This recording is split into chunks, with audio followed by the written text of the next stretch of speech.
Et nous sommes le 10 mars 2022, un mois avant le premier tour de l'élection présidentielle. Mais est-ce que les Français s'intéressent vraiment à cette campagne? À peine un peu plus de la moitié sont certains d'aller voter d'après la dernière étude d'opinion de l'Institut Elab, 56% des Français précisément. C'est moins qu'en 2017 à la même période où on était à 62% sûrs d'aller voter. Alors pourquoi ça ne prend pas? Eh bien, Hélène Terzian a été posée la question à des électeurs dans les rues de Paris. C'est le reportage de la rédaction. Je sais que c'est dans un mois, mais je ne suis pas du tout dedans. Le sentiment de Marion est partagé par beaucoup d'électeurs éloignés du scrutin et c'est assumé. Je m'y intéresserai sûrement 2 jours avant, je lirai les programmes après les avoir reçus et je prendrai ma décision à ce moment-là. Pour agir en conscience, encore faut-il savoir combien de prétendants sont en lice. Est-ce que vous connaissez le nombre de candidats à la présidentielle? Ah oui, 12.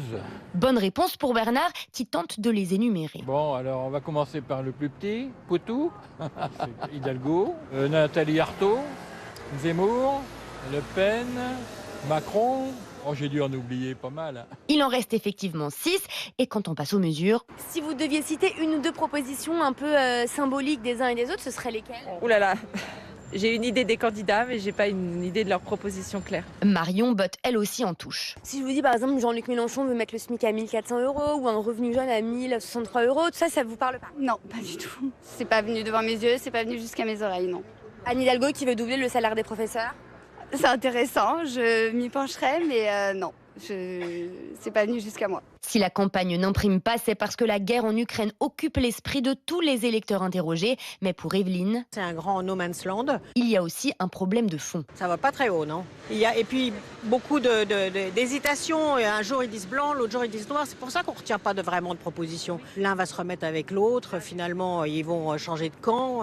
Autant de facteurs qui poussent Bettina à dire... C'est vrai qu'il a beaucoup de chance, Emmanuel Macron. Il a eu le Covid, maintenant il a l'Ukraine, c'est pas de sa faute. Et donc, ça lui fait un boulevard. Il va repasser les doigts dans le nez, c'est le cas de le dire. Chez les adversaires du président sortant, on a bien conscience que le contexte international paralyse le débat. Mais Marine Tondelier, porte-parole de Yannick Jadot, croit au déclic final. L'élection présidentielle, c'est un peu comme la Coupe du Monde. Il y a des gens qui vont commencer à s'intéresser à la compétition une fois que la France sera en demi-finale et que vraiment, ils se disent là, il y a un gros enjeu, vraiment se mobilisent. Beaucoup de Françaises et de Français vont s'y intéresser à partir du moment où, en allant conduire leurs enfants, ils vont voir les panneaux électoraux avec les différentes affiches des candidats devant l'école. Elle regrette toutefois que le joueur, aujourd'hui en tête dans les sondages, refuse de participer à tout débat avant le premier tour.